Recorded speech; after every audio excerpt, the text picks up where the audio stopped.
샬롬 할렐루야. 요한계시록 22장 2절에서 6절입니다. 길 가운데로 흐르더라.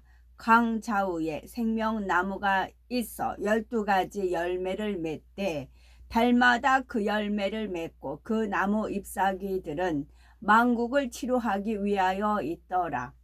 다시 저주가 없으며 하나님과 그 어린 양의 보좌가 그 가운데에 있으리니 그의 종들이 그를 섬기며 그의 얼굴을 볼 터이요 그의 이름도 그들의 이마에 있으리라.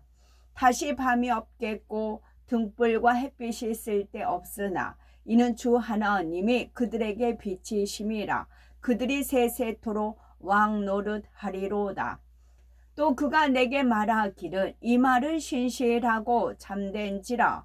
주 곧 선지자들의 영의 하나님이 그의 종들에게 반드시 속히 되어질 일을 보이시려고 그의 전사를 보내셨도다. 아멘.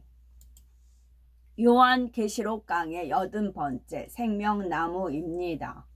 천국에는 하나님의 보좌로부터 발원한 생명수 강물이 새 예루살렘에서부터 낙원에 이르기까지 두루 돌아 흐르고 있습니다. 생명수 강의 좌우로는 정금길을 따라 가로수와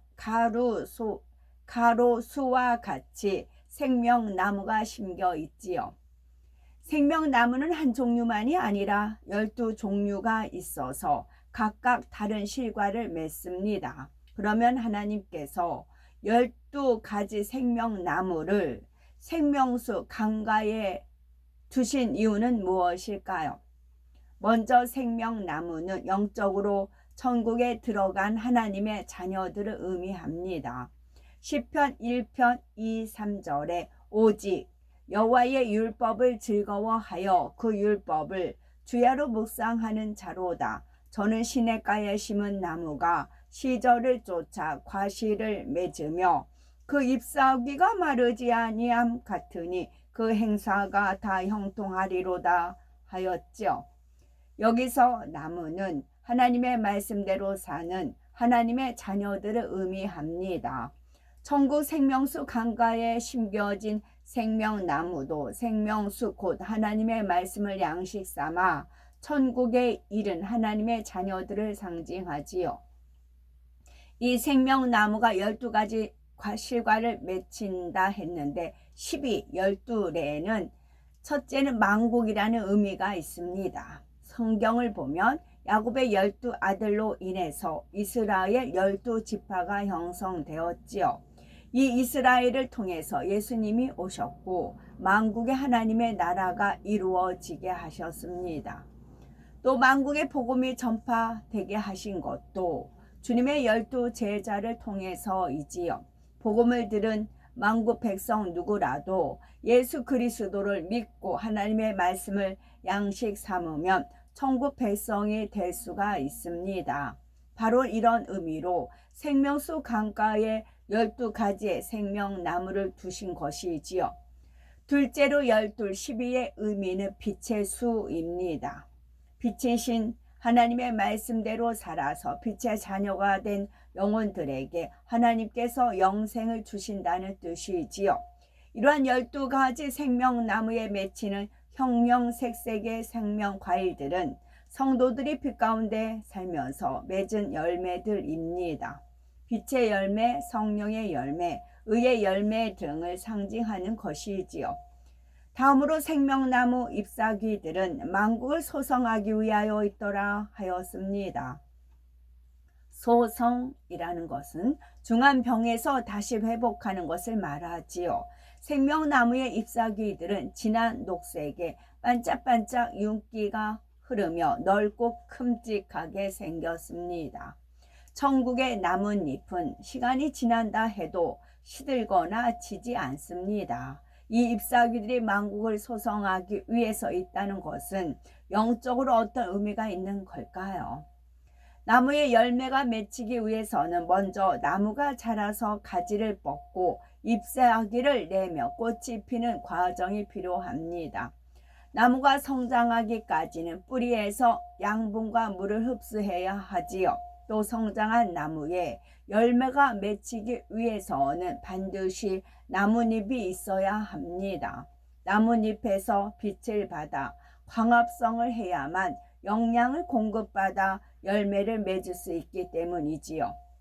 원래 만국의 모든 사람들은 죄로 인해서 사망으로 갈 운명이었습니다. 잠깐 동안 육의 생명은 붙어 있으나 그 결말은 사망이니 사실은 죽은 것과 마찬가지이지요. 그러나 예수 그리스도를 믿고 하나님의 뜻대로 사는 사람은 죄의 싹슨 사망이라는 율법의 저주에서 풀려날 수 있습니다. 죽어가는 처지였던 사람도 영생을 얻어 소성될 수가 있지요. 그러나 예수 그리스도를 믿는다는 것이 그저 말로만 믿습니다 하는 것이 아닙니다. 하나님의 말씀대로 살아야 하지요. 성경에 보면 하나님의 말씀은 물로 비유해서 설명을 합니다. 또 하나님은 빛 자체이시며 하나님 말씀 또한 빛이시지요. 나무가 수분을 흡수해야 살 수 있고 빛을 받아야 양분을 생산하며 열매를 맺듯이 우리도 하나님의 말씀을 먹고 마셔야 합니다. 곧 성경에 기록된 말씀들을 배울 때 들어서 알고만 있는 것이 아니라 그대로 지켜 행해야 하지요. 그럴 때 우리의 삶 속에 저주가 떠나고 축복이 임하는 것입니다. 생명나무의 잎사귀가 만국을 소성케 하기 위해 있다는 것은 바로 이런 의미를 담고 있지요. 우리들의 빛이신 하나님의 말씀을 받아 우리들이 빛이신 하나님의 말씀을 받아 그대로 양식 삼아 나갈 때 모든 사망과 저주에서 벗어나 생명과 축복으로 나올 수가 있는 것입니다. 요한계시록 22장 3절에 다시 저주가 없으며 하나님과 그 어린 양의 보좌가 그 가운데 있으리니, 앞에서도 설명한 것처럼 모든 인류는 아담 범죄 이후로 율법의 저주 아래서 고통받는 삶을 살아야 했습니다. 에덴 동산에서는 겪지 않았던 온갖 질병과 자연재해, 가난, 죽음, 전쟁 등 일평생 가슴 아픈 일들을 겪으며 살았지요. 물론 예수 그리스도를 믿는 우리들은 율법의 저주에서 속량되었지만 이 땅에 사는 동안에는 인간 경작을 받습니다. 이미 구원을 받았다 해도 연단을 받으면서 수고하고 애쓰는 과정이 있는 것입니다. 믿는다 하면서도 하나님의 말씀대로 살지 못할 때는 질병이나 사고, 재앙을 당하기도 하지요. 때로는 부모나 조상이 우상 숭배를 심히 하거나 하나님을 대적하여 악을 심히 쌓았을 때 그 후손들까지 저주 아래 있는 경우가 있습니다. 후손은 주님을 영접하여 믿게 되었다 해도 조상이 쌓은 저주에서 완전히 풀려나기까지는 영육간에 어려움을 당하기도 하는 겁니다. 또 하나님의 말씀대로 순종해 나가는 사람도 믿음이 창성하는 과정에서는 하나님께서 허락하신 연단을 겪게 됩니다. 하나님의 나라를 위해서 핍박받고 애매히 고난받는 일도 있고요. 물론 열심히 영으로 변화되어 가는 사람들은 항상 그 마음에 기쁨과 감사가 있습니다. 그럼에도 불구하고 때를 쫓아 마음의 연단이 있고 또 하나님의 나라와 영혼들을 위한 눈물과 애통은 늘 있기 마련이지요. 결국 온전한 평안과 참된 행복은 천국에 가야만 누릴 수가 있는 것입니다. 천국에서는 더 이상 어떤 저주와도 상관없이 영원한 행복과 기쁨만 누리게 됩니다. 더구나 새 예루살렘에 들어가 하나님과 어린 양의 보좌 곁에서 사는 삶은 얼마나 황홀하고 행복하겠는지요. 하나님께서는 그동안의 연단을 잘 통과하여 새 예루살렘에 들어온 자녀들에게 모든 아픔과 눈물을 닦아주시며 위로하십니다. 자녀를 두신 분들은 이런 아버지 하나님의 마음을 잘 이해할 수 있지요. 예를 들어서 자녀들이 싫어하는 일이라도 부모 입장에서는 억지로 시켜야 할 때가 있습니다. 그럴 때는 자녀에게 엄한 말도 하고 야단도 치지만 결국 시키는 대로 잘 순종하는 자녀들을 보면 부모의 입장에서는 너무나 사랑스럽지요. 수고했다, 잘했다, 고맙다 하면서 자녀를 꼭 안아주기도 하고 자녀가 좋아하는 것을 사주면서 위로하기도 합니다. 또 부모가 잘못한 자녀들을 징계할 때도 자녀가 미워서 그런 것은 아닙니다. 자녀가 잘못을 회개하거나 더 이상 혼낼 필요가 없게 되면 금세 안아주고 달래주지요. 노아의 홍수 때도 그랬습니다.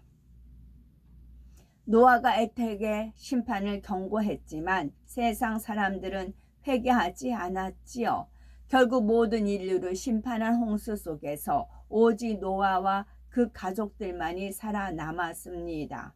이들이 비록 살아남기는 했지만 온 세상을 멸망시킨 지엄한 심판을 목도했으니 그 마음이 얼마나 두려웠겠습니까? 바로 가까운 곳에 함께 살았던 이웃도 친척이나 친구들도 모두 사라져 버렸지요. 온 땅을 핥히고 지나간 홍수 뒤에 세상에 자신들만 남아있는 것을 다시 한번 확인할 때 뭐라 형언할 수 없는 심정이었을 겁니다. 이때 하나님께서는 그들을 위로하기 위해 하늘의 무지개를 보여주셨지요. 다시는 이러한 홍수의 심판이 없을 것이라고 언약하는 증표를 보여주신 것입니다. 노아와 그 가족들이 얼마나 감동이 되었겠습니까? 홍수의 심판으로 인한 두려움과 슬픔, 불안함 이런 것들이 다 사라지고 하나님의 사랑 안에 깊은 평안을 느꼈을 것입니다. 다시 저주가 없다라는 말씀을 통해서도 본문에 다시 저주가 없다라는 말씀을 통해서도 이런 아버지 하나님의 자상한 마음을 느낄 수가 있습니다. 그동안 저주받은 세상에서 연단 받으며 흘렸던 많은 눈물을 닦아주시며 수고했다, 고생했다, 이제는 행복만 있단다 하시는 것입니다. 우리들은 눈앞에 펼쳐진 천국의 영광을 볼 때도 너무나 행복하지만 더 이상 저주가 없음을 깨달을 때 위로와 평안이 더해지는 것입니다. 우리들은 눈앞에서 펼쳐진 천국의 영광을 볼 때도 너무나 행복하지만 더 이상 저주가 없음을 깨달을 때 위로와 평안이 더해지는 것입니다. 3절에 하나님과 그 어린 양의 보좌에 대해서 언급하고 있지요. 하나님과 어린 양의 보좌는 새 예루살렘 안에 있는데 새 예루살렘 안에서도 정중앙에 있습니다. 새 예루살렘은 크게 새 영역으로 나누어집니다. 곧 성부 하나님 영역, 성자 하나님 영역, 그리고 성령 하나님의 영역으로 나누어집니다. 이 세 영역의 정점, 곧 중심점과 같은 지점에 삼위일체 하나님의 보좌가 있는 것이지요. 마가복음 16장 19절에 보면 주 예수께서 말씀을 마치신 후에 하늘로 올리우사 하나님 우편에 앉으시니라 했습니다. 이 말씀대로 어린 양 곧 우리 주님의 보좌는 하나님 우편에 있습니다. 성령님의 보좌는 주님의 반대편, 곧 하나님 아버지 좌편에 있는 것이고요. 요한계시록 22장 3절에서 4절에 그의 종들이 그를 섬기며 그의 얼굴을 볼 터이요 그의 이름도 저희 이마에 있으리라. 여기서 그의 종들이란 이 땅에서 주의 종의 직분을 가졌던 사람들을 말하는 것이 아닙니다. 하나님 앞에서 참된 종으로서의 사명을 온전히 감당할 사람들을 말하지요. 종은 자기의 의사를 주장할 수 없습니다. 오직 주인에게 순종만 하는 것이 종이지요.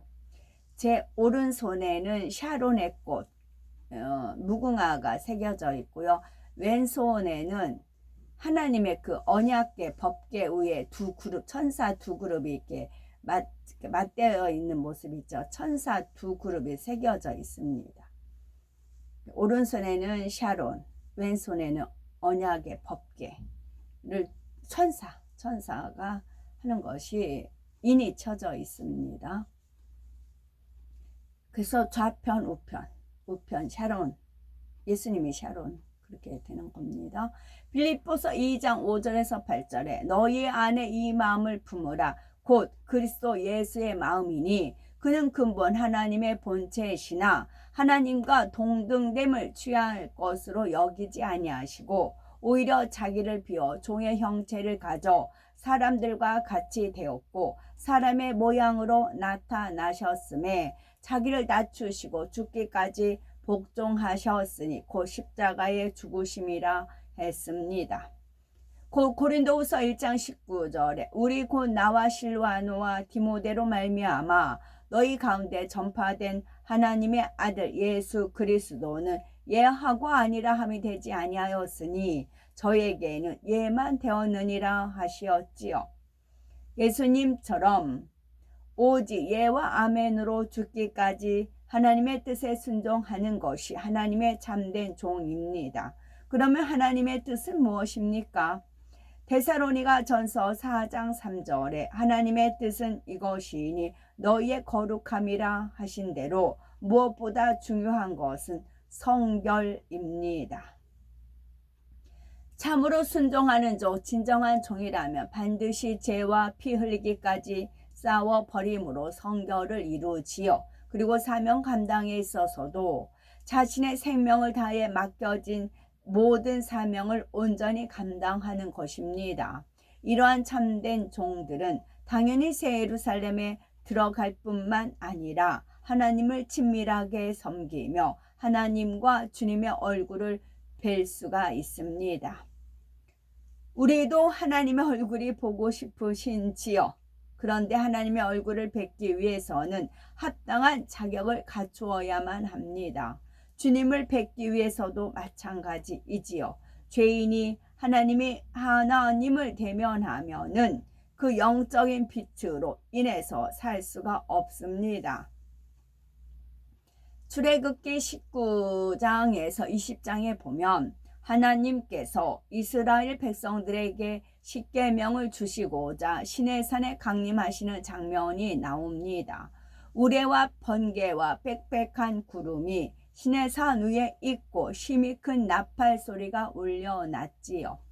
또 연기가 자욱한데 하나님께서는 불 가운데서 강림하셨다 했습니다. 하나님께서는 백성들이 죽을 것을 염려하여 산으로 올라오지 못하게 경계하시었지요. 이스라엘 백성도 두려워 떨며 감히 하나님 가까이에 나아가지 못하고 음성조차 직접 들을 엄두를 내지 못합니다. 그래서 멀리 서서 모세에게 부탁하기를 하나님께서 우리에게 말씀하지 말게 하소서 우리가 죽을까 하나이다 하였지요. 빛 대신 하나님의 위엄으로 인해 하나님께서 산에 임하신 징조만 보고도 감히 그 앞에 설 수가 없었던 것입니다. 그러면 어떤 사람들이 하나님을 볼 수 있겠습니까? 바로 마태복음 5장 8절에 마음이 청결한 자라야 하나님을 볼 것입니다. 히브리서 12장 14절에 모든 사람으로 더불어 화평함과 거룩함을 쫓으라. 이것이 없이는 아무도 주를 보지 못하리라 했습니다. 물론 아직 온전히 성결을 이루지 못했다 해도 은혜 가운데 영안이 열려 하나님의 형상을 보는 경우도 있겠지요. 그러나 이런 경우는 직접 하나님을 대면해서 보는 것과는 다릅니다. 하나님 편에서 그 빛을 가리워 주심으로 일시적인 현상으로 볼 수가 있는 것이지요. 하나님께서 가리워 주시지 않은 채 사람이 그 빛을 그대로 마주하게 된다면 살 수가 없습니다. 이 땅에서 성결을 이루지 못한 사람은 천국에서도 하나님의 얼굴도 주님의 얼굴도 영원히 볼 수가 없습니다. 그 품에 직접 안길 수도 없고요. 예를 들어서 1천층에 들어간 사람이라면 주님이 눈앞에 계신다 해도 찬란한 영광의 빛 때문에 감히 고개를 들 수가 없습니다. 또 우리가 성결되지 못했다면 주님을 대할 때만 아니라 새 예루살렘에 들어간 분들을 대할 때도 그들의 빛을 바로 볼 수가 없습니다.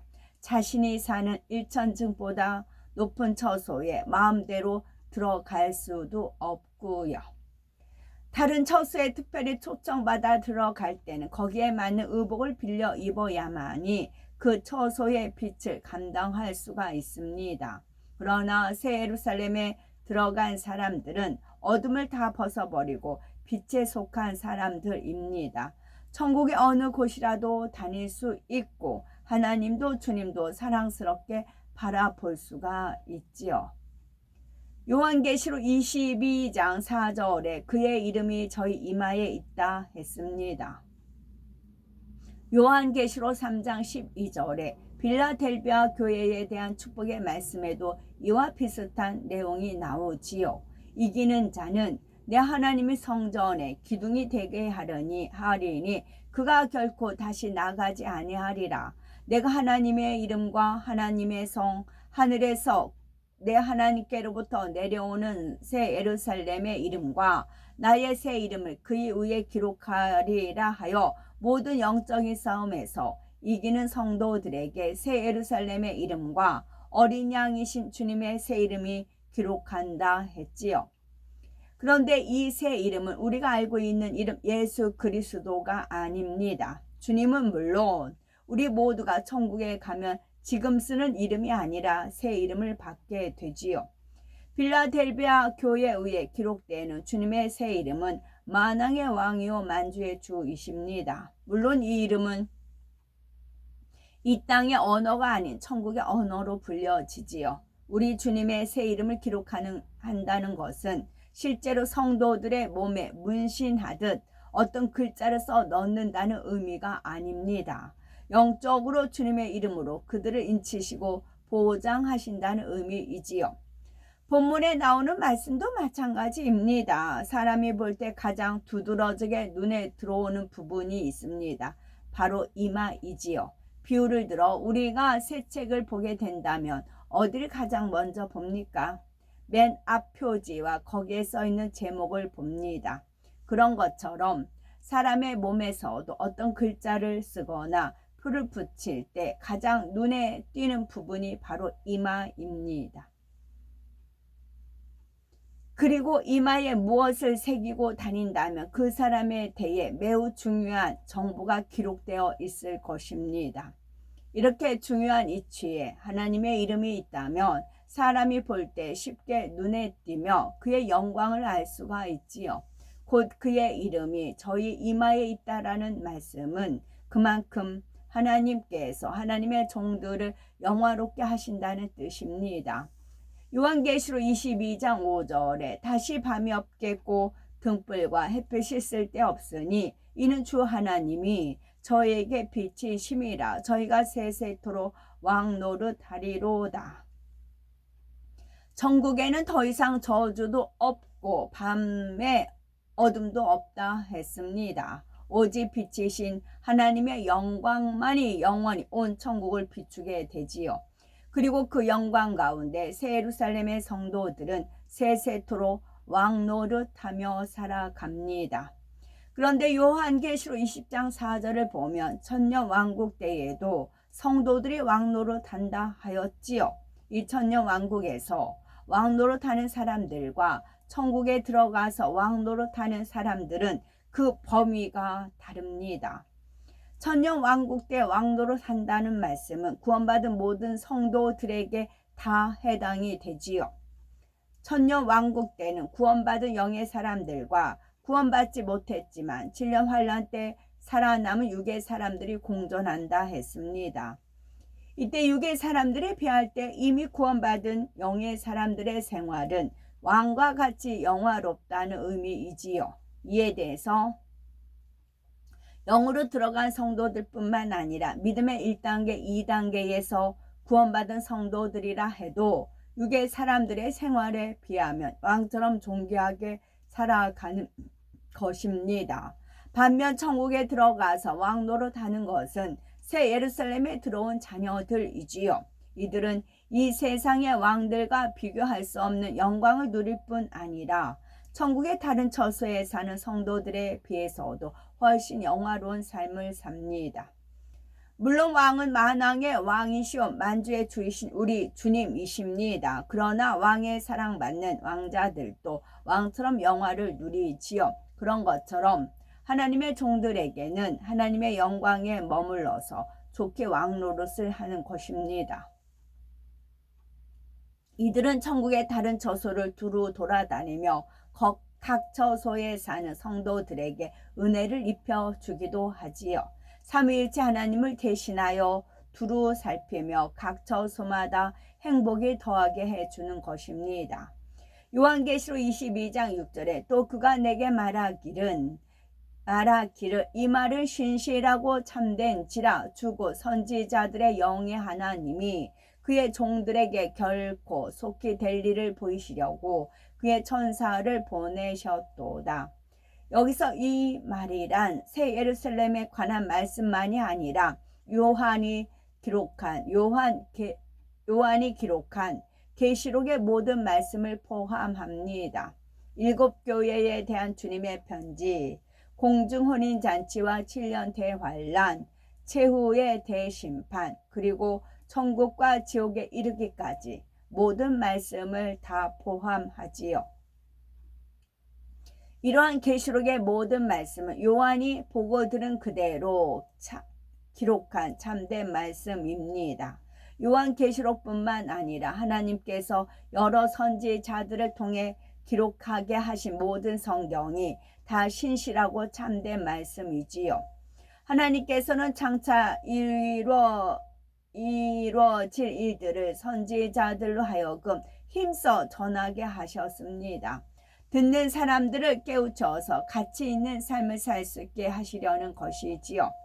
창조주 하나님이 계신 것과 모든 사람은 죽은 후에 반드시 심판을 받게 되며 천국과 지옥이 있음을 알려주십니다. 천국에 가기 위해서는 하나님을 경외하며 빛 가운데 살아야 함을 깨우쳐 주시지요.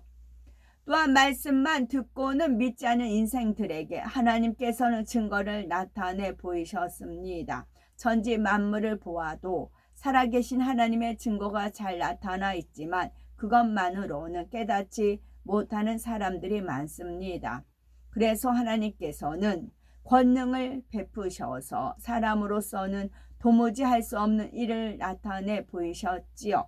이런 일들을 통해서라도 하나님을 믿고 말씀대로 가치 있는 삶을 살게 하시는 것입니다.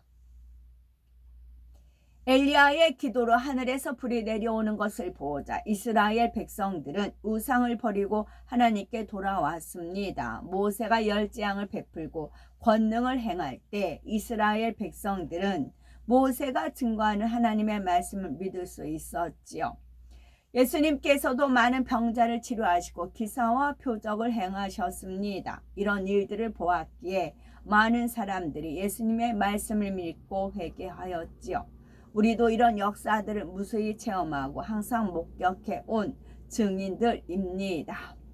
사람의 지혜와 능력으로 불가능한 일들이 주님의 이름으로 가능해지는 것을 지금까지 너무나 많이 보아왔습니다. 그래서 보이지 않는 하나님을 확실히 믿을 수 있고 하나님의 말씀이 참인 것을 믿을 수 있습니다. 정녕 하나님의 말씀을 믿는 사람은 반드시 그 말씀대로 순종하며 살지요. 너는 어떤 종이냐? 내일 제가 확실히 몰라서 다시 한번 오늘 읽습니다.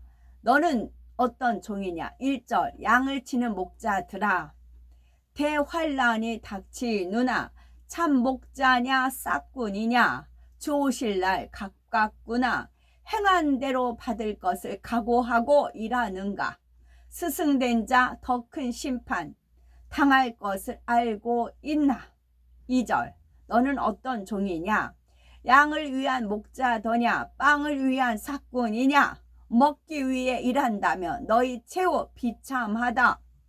악한 종에 처한 율에 큰 심판이 이루어지면 이를 갈며 울어봐도 이미 때는 늦었구나. 너는 어떤 종이냐?